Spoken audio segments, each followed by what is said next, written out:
right, you primitive screwheads, listen up. This is my presentation.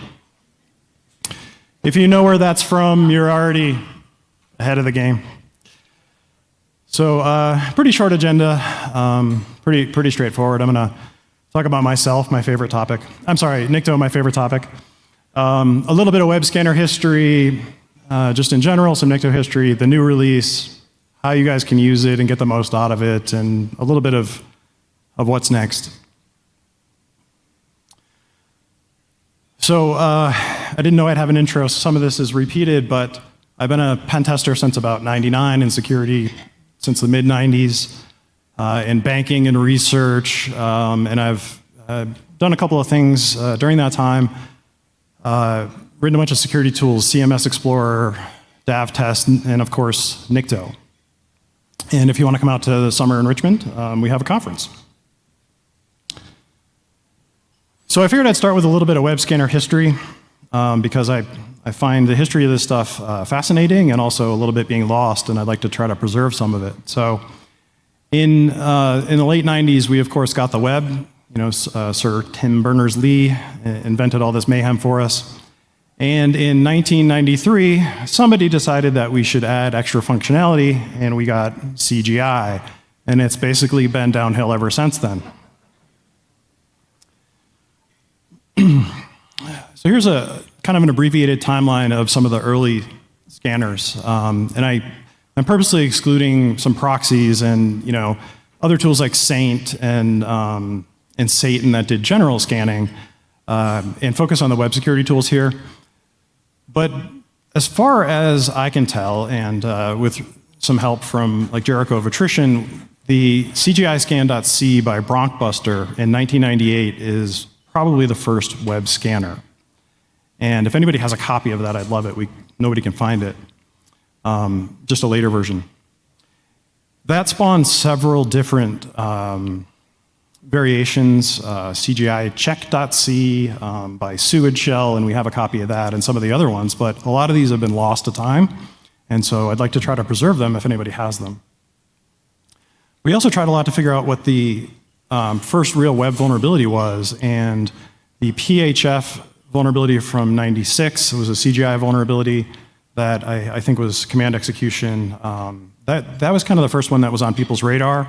Although there are some indications there was an earlier one, but it's just from a program called upload.cgi, which isn't really specific enough to track down, although still trying. So anyway, so in '98 we got the CGI scanners, the first sort of wave of them, and then shortly after in '99, Rainforest Puppy released Whisker, and that was a Perl-based scanner. And that kind of changed the game with a lot of different options, a lot of cool stuff that you could do beyond just basic compile and run the program. Whisker was a huge inspiration for Nikto, and it still actually uses some of the Whisker code in it. Around 2000, we started to see the commercial products appear. So WebInspect and AppScan both came out in 2000. I'm not quite sure which one was first. But it was around 2000 we started to see commercialization of these things. I released Nikto in 2001. I'll talk about why in a minute. And that sort of built on a lot of what Whisker did, but added a lot of different functionality and flexibility to try to do better testing. And then around 2005, Hackin came out, and I decided to cut it off here. There's, of course, a lot after that. And around 2005 to 2010 was a lot of very specialized scanners for like JoomScan and DroopScan and a lot of other things, the WebDAV testing that I released. From there, it really expands, but I was trying to focus on what the early history of these things were. Even among these, there's some differences. CGI Scan, Whisker, Nikto, these are basic request and response type scanners, and they look for one thing and they report on it.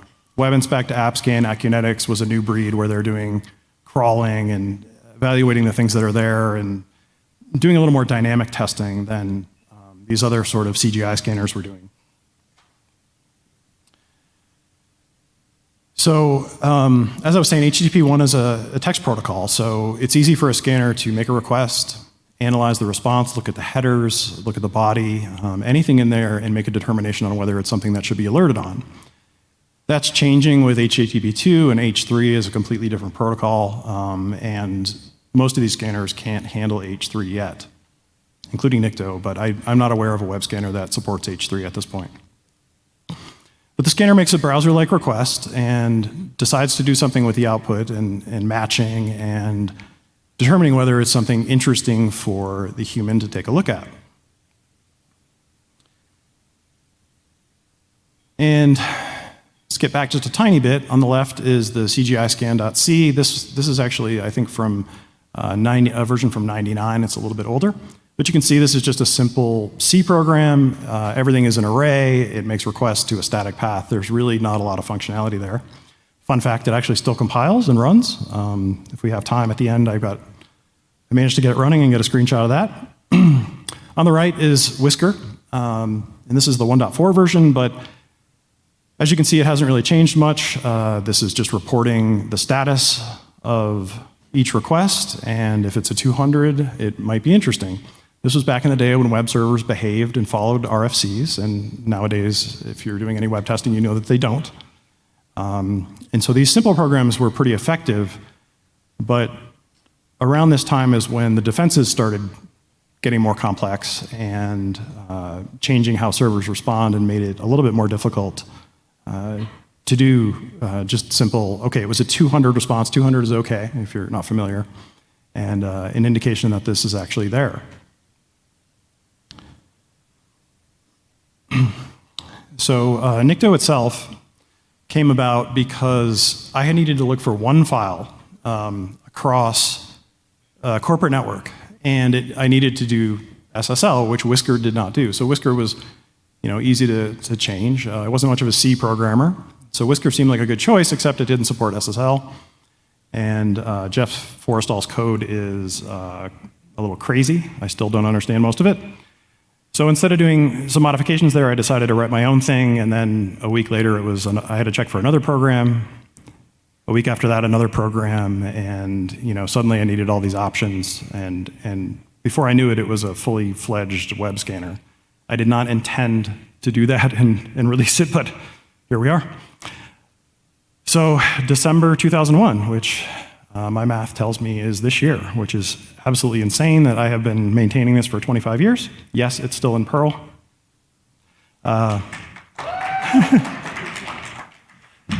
Maybe someday, maybe after another 25 years, it'll be in another language, but let's see.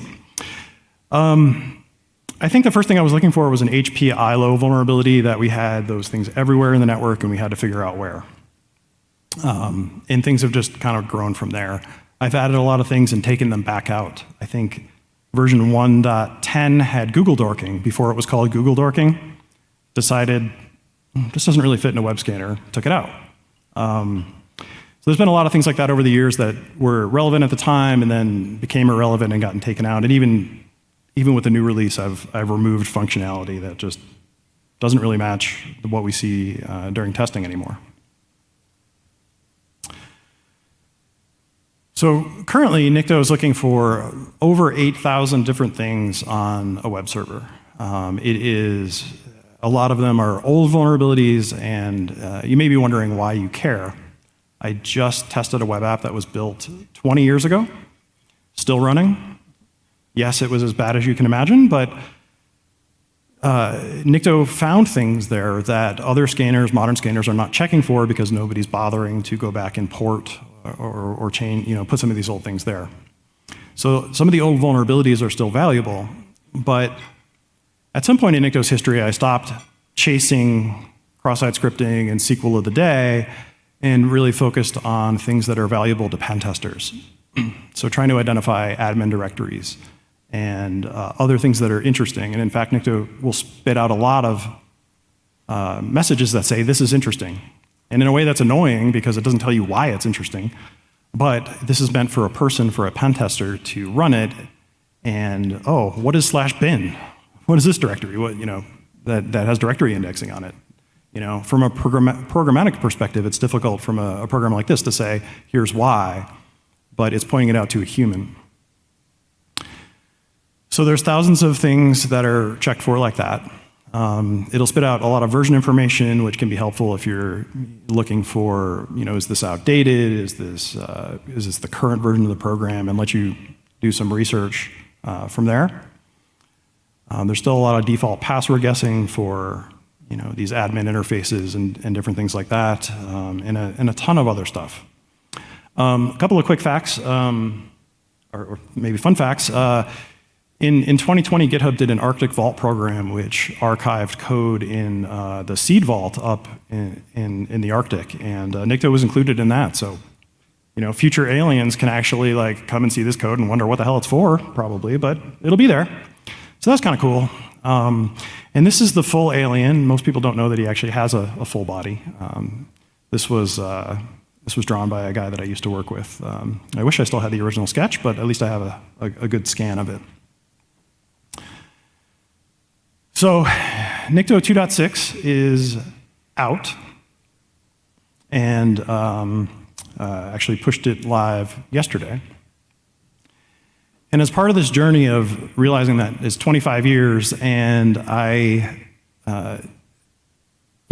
still had bugs and things that had been open for years that I wanted to do, and never really found the time to do, I started using Cursor and doing a lot of sort of vibe coding with it. And yes, I did look at every single thing that it did, and I was very specific in what I did. But I was able to do a ton of cool stuff that I was really happy with, including a new domain-specific language for doing matchers, which means I can reduce false positives, and I can do much more complex things than previous. Some new cross-platform LFI testing. So it always bothered me that these things always targeted Linux files and ignored Windows entirely. And of course, that needed a platform profiler and lots of other infrastructure to make that work. And a lot of other things that you can see up here are things that I wanted, like to report in multiple formats. So you can have screenshots from your HTML, but you can also have JSON output if you want to parse it in another program.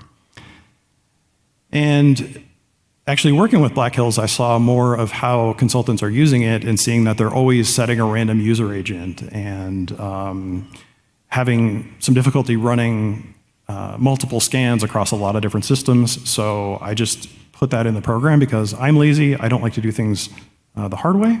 And so now it will send a random user agent for every single request. There's a bash script to sort of fake multi-threading by running multiple copies in screen and monitor the processes, and a lot of enhancements to help make a consultant's life better. As part of this, I actually thought that I would reduce the amount of code, but it actually went up. But I was able to remove 8 plugins. And there's a lot of functionality that I was able to just make sort of more standard for the way that Nikto works. And I'll get into that in just a bit. But by standardizing things and making more tests in the database itself, I'm actually setting myself up for being able to replace the Perl at some point if I get motivated enough, or run it in completely different ways than it's run for the last 25 years. Also cleaned up a ton of, this was manual, Cursor didn't help me here, but removed all the old dead websites, Security and Bug Track, and all these things that the websites have been dead for years. Replaced all that stuff with new, better references for things. The total program is about 10,000 lines of code now, which is sort of mind-boggling, considering I started with like 12.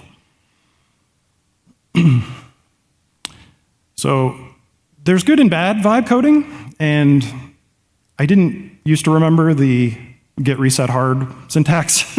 Now I do. And just a quick tip, if you're doing any vibe coding, small chunks, commit often, and save your work, because sometimes it just goes off the rails. But it was a good learning experience. And sometimes really embarrassing, because here there was a bunch of work done to expand some tests. And not all tests, just a few, fortunately.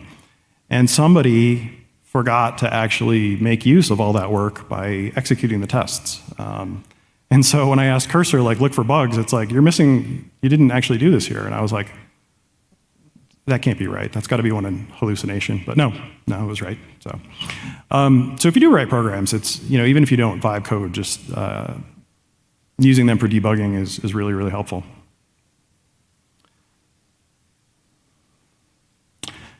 So surprisingly, as I said, it's about a 4% increase in the lines of code. This kind of blew my mind when I actually did a comparison because I really thought I was reducing complexity and getting rid of stuff, but I was wrong. But the good news is it's about 10% faster. So I focused a lot on optimization and all those tight loops of making requests and analyzing responses, optimizing regular expressions and how they work.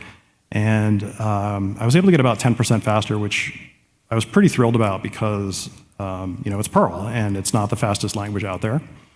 And threading is basically non-existent. So I was pretty happy with that. I could probably get a little more, but at this point it's probably worth it to port to a different language if I'm looking just for a speed increase.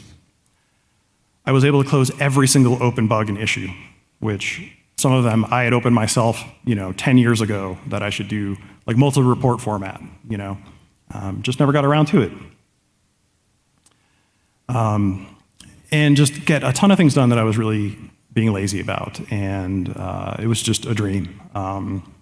And I went through every single plugin, every single bit, every single function, and optimized them one at a time, and didn't let cursor go off on its own and just try to do things because I tried that, and that was the first time I had to use git reset. Not a good idea. So the new DSL. The domain-specific language is for matching responses. And before, this was just, all the Nikto databases are CSV format. So they're very easy to look at and see what they do, add new ones, change them if you need to. It had multiple columns to do, logical matching, if this, not this. It was a terrible design from the beginning, but it worked for 24 years. Now there's a DSL. And so when we're looking at the tests, we can do some really complex things now and say, like this top example is, if the response code is not 404 and the body matches admin, then we're going to alert on it. And for example, the second one is if the code is 200 or 500 and the header matches server case insensitive to Apache, then we're going to alert on that too. And the final example here is some new functionality that helps with reporting. And so this last test matcher would be if the body matches Outlook and the body matches this OWA path, then do an extraction of the version number in that path. Or if it matches this other OWA path, then extract that. And I'm looking at it thinking I could actually regex that down a little more now, but the bits in red here in the extractor will actually come back into the report. So instead of just spitting out a generic message that said OWA was found, which is what it was before, now it will say OWA version 1.4. whatever was identified. So enhancing the reports. The matchers work on the specifics that are in the little call-out box there, so you can match the code, just a cookie, name or value, a header name or value, or the body. And that lets us get very specific on what we want to match, so we're not trying to match a header value against the body. And this is part of the things that help with the speed increase. And you can use regular expressions and grouping and all kinds of logic in here. This let me remove a whole bunch of plugins, as I said before. So another big thing was LFI testing. I really enjoy exploiting LFI. I don't see it as much as I used to, unfortunately, but it always bothered me that these things are very Linux, Unix specific, looking for etc password, which is a terrible idea because every WAF on the planet is going to catch that and block it. So Nikto doesn't do that anymore. It's now, a lot of tests were already using etc hosts, now they will all use etc hosts. And I was able to abstract things even further out of the test database with this pseudo function and pass it variables such as win, nix, absolute path. There's some encoding ones too. And these variables control how the test is created. So the section of variables here, these are in a file. You can change them if you want. And it'll dynamically build the path or multiple paths to test. So without any arguments, it's just going to test the Windows and the Linux at the, two different requests and try both. If it's something that only works on one platform, then as a test author, you can just focus it and reduce the number of tests. But as you can see, it's the same type of matchers, matching the body for an IP address or localhost, that kind of thing, and you can get a lot of complexity out of this. And so here's a couple examples. The top line is what would be in the test database, and it has actually two variables in it. One is the CGI DIRs, and one is the LFI at the end, so the beginning and the end. And CGI DIRs will expand based on testing and say, oh, there's 3 CGI directories, so I need to test every CGI file in all 3 of those directories. And then at the other end, the LFI has no arguments, so it's going to do a traversal and look for Etsy hosts in every single CGI directory. And also it's going to do a traversal and look for WinINI in every single directory. So I think this would be a total of, 6 different tests based on one entry in the test database. So it's good for maintaining and it's good for flexibility. You can force the platform if you know your target is Linux. You can skip all the Windows tests and cut down on the number of requests and the number of time that you're spending doing tests. There's a profiler that runs at the beginning, looks at the response headers and tries to determine if it's Linux, Windows, whatever, and then automatically reduce those tests. And of course, you can override that if you need to.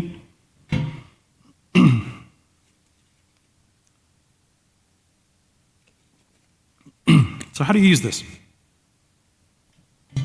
It's pretty straightforward. Command line only. It runs on Windows and Linux. On Windows, use like Strawberry, Perl, or something like that.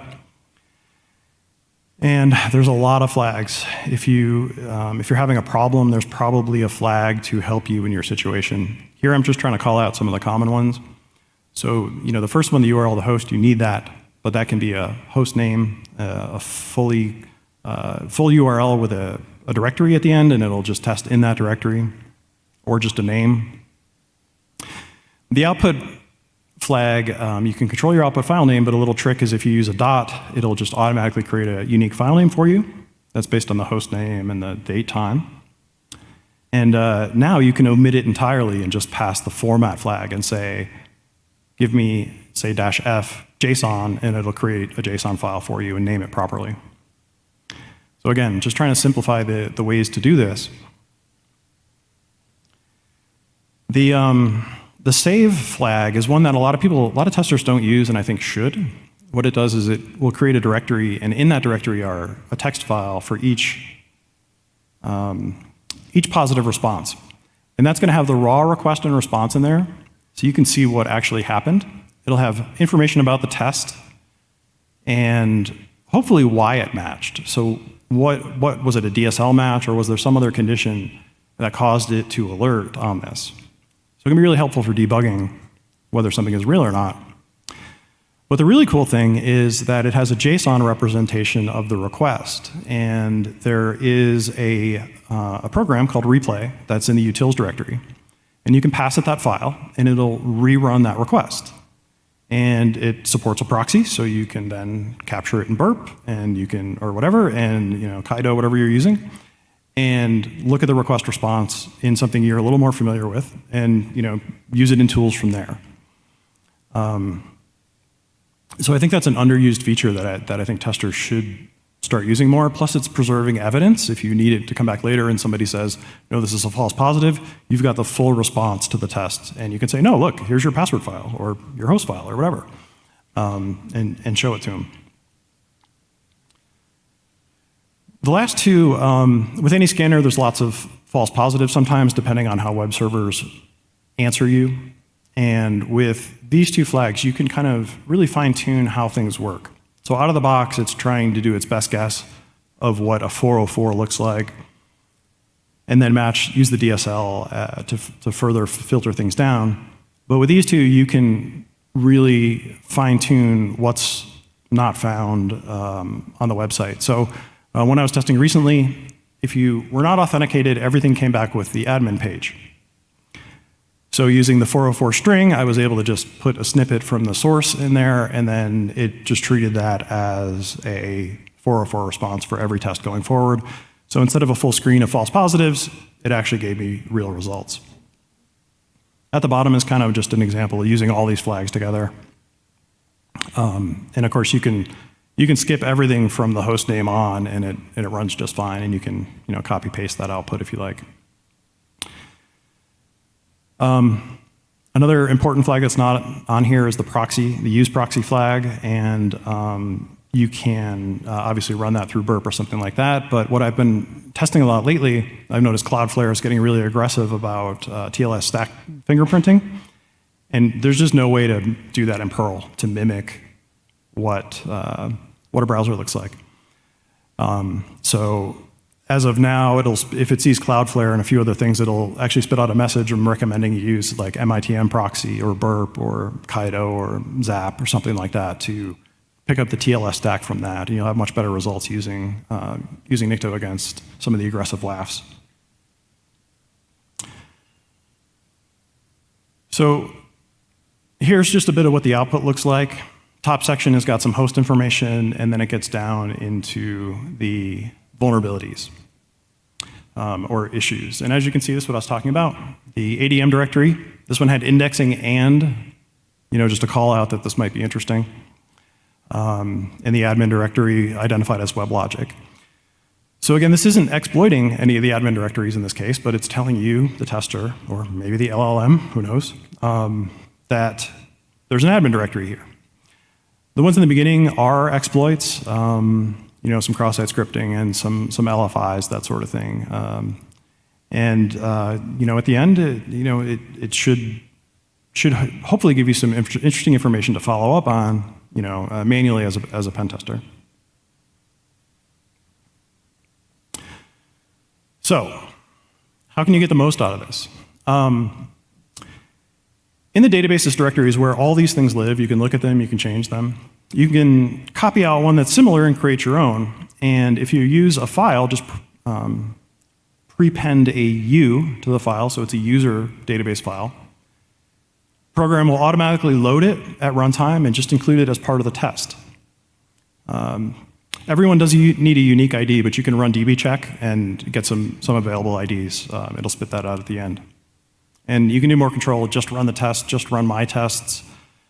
You can shoot yourself in the foot with this by turning off like variable loading, but experiment with it if you get really into it and customize these things. When I was internal to an organization, I used to have my own files for things that our developers did that the rest of the world didn't, but it was an easy way to look for them when I tested internal sites. And as I said, they all load on startup automatically. So just a bit more on those variables. CGI DIRs is special. It does a bunch of probes at startup to determine what is a real CGI directory. And if there are none found, it will not run any of the CGI tests. Those typically don't live outside of CGI directories, so we can cut down a lot of time and network traffic that way. The rest of them in DB variables are just simple expansion. This Mantis one, any test with that in it will actually run 3 different tests at runtime. So it would replace the @mantis with /mantis and /mantisbt. And again, if you have internal things that developers do, you can write your own tests and put them in a UDB file. Really simple format, just CSV. All the columns are on the right-hand side there. And this test just looks for that Swagger docs and matches the body if it finds some of the HTML, or I guess maybe JSON, and tells you that it found a Swagger JSON file. Pretty straightforward. This one doesn't have any HTTP post data, but you can put that in there as well as headers. So if you're familiar with web requests, you can do almost anything in here except for make multiple requests. That would still need to be done in code at this point, but this has enough flexibility to do almost anything that's a single shot request. The tuning, E3 in this case, E signifies as an information disclosure, and 3 is for a console. And you can actually fine-tune your scanning if you're not interested in certain classes of vulnerabilities or only want to test for certain ones. You can include them or exclude them based on those types of tuning. So just to kind of wrap up just a little bit here. Nikto 2.6 is out now. It was released yesterday, so that's available for you guys to check out. I actually have a scan results manager. I couldn't quite get it ready for today, but hopefully that'll be out soon. Working on some new tools as well. Looking at LFI testing in a completely new, different way of exploiting it as a pen tester. And then I actually have, because of the DSL, I've been able to programmatically convert all those tests to nuclei YAML format and run it in that engine, which is significantly faster than Nikto's Perl. It's a little buggy, so that's not out yet. I'm still working out some kinks there, but I've got about 80% of the functionality working there without any modification to nuclei whatsoever. I'm also looking at, maybe just a Golang engine and, of course, maybe an official MCP server at this point because we're all about to be replaced. So, but even though it's been 25 years, there's still stuff to do, still stuff that I want to do here. And so I welcome feedback, open bugs in GitHub if there's problems or suggestions, that sort of thing. Since I'm a little ahead on time, I'm going to skip my questions and do after credits. So here it is. This is the CGI scan program. Still runs. This was the February 1999 version. It's not the 1.0, but this compiles no problem with GCC. It's like a 50-line C program. It runs just fine. Does not support TLS in any way. Never even heard of it, but it works. And if you were testing an HTTP server, you could still find stuff with this after 25 years, which is pretty crazy. And then, maybe some of the old timers in the room might remember this, but this was the first Nikto logo from a really long time ago. I think this was 2001, DEF CON 10 release had this image in it. So I'll back up just a little bit now and ask if there are questions. And again, please, if you have suggestions for the program, go to GitHub, open an issue, drop me an email. My email address is all over the place. I'm not hard to find. Or follow me on bsky. And let me know, how this program works for you and what you would like to see with it. And if anybody's using it in MCP, LLMs, that sort of thing, I would love to talk and figure out, where does this go from here? Our industry is changing really, really fast, and I still think there's a place for these old things, but I would really love help from you guys figuring out where and how that works. So I guess I'll wrap up with that, and we have time for questions if anybody has anything. So thank you. Thank you for creating Nikto. I use it on a daily basis. My question to you is, just like a lot of scanners, there's a lot of false positives. Same with Nikto. My question to you is there a way to output well, I guess my first question is it looking for a response, like a 200 response?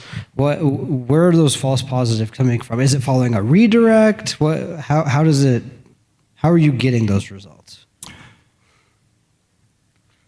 Okay, so I'll back up to here.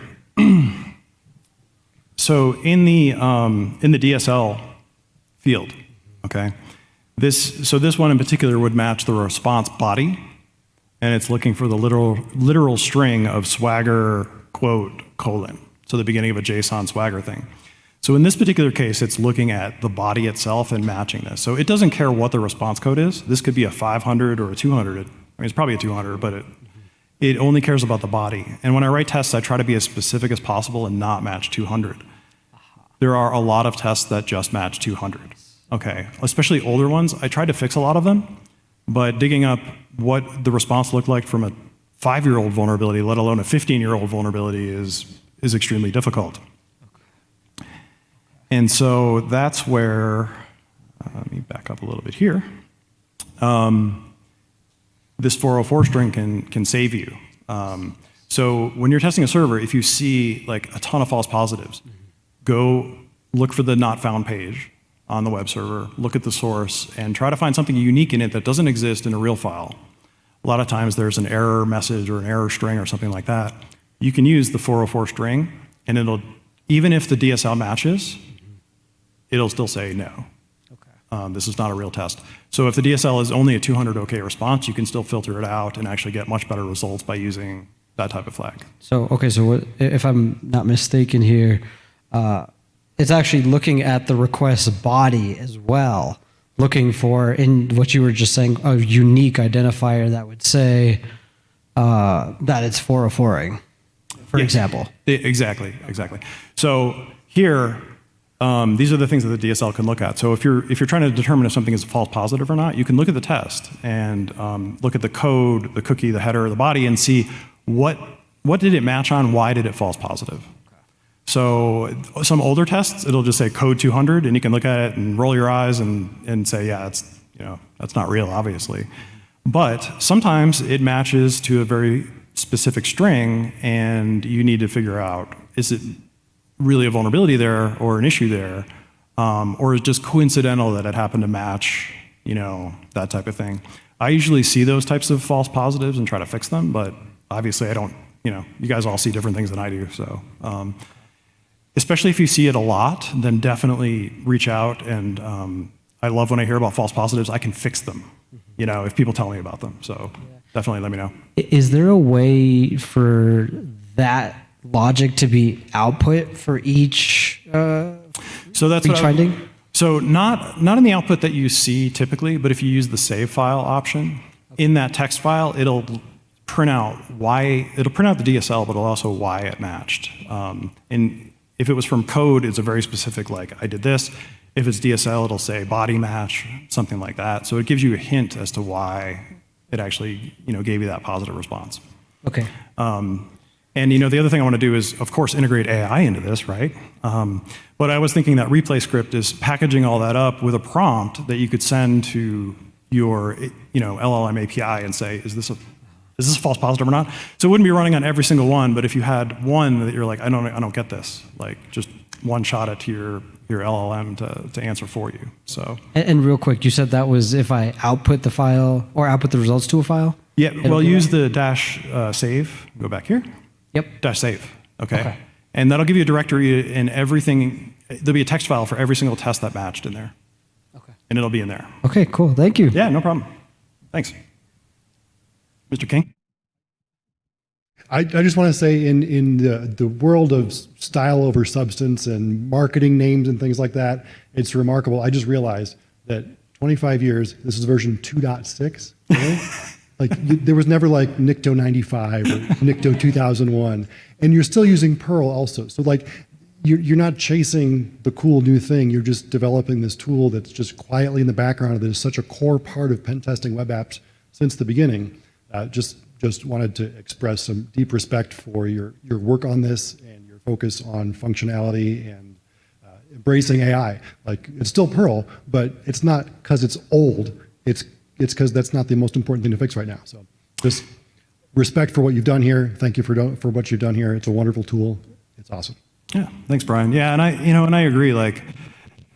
If there's functionality that I can't do in Perl, that's when I start thinking about replacing things. But it's pen testers using this. We don't need responses and the full scan in 30 seconds, right? We start our pen test and we're running a bunch of tools, and then after a few hours, we're gathering the results and we're looking at them. And so I think you hit the nail on the head that just because it's old doesn't mean it's not valuable. Sure, it would take longer to run than if I run the same thing in Nuclei or a Golang version of this. But in the end, it's the accuracy of the tests and the stuff that gets put out is more important than how fast we get to the answer. Especially if you can use Bash and you can script it up and just let it run in the background against all your things. So, yeah, thanks for the comments. Appreciate it. Anybody else? Any other questions? If not, please join me in thanking Chris. Thanks, everybody. Appreciate you being here.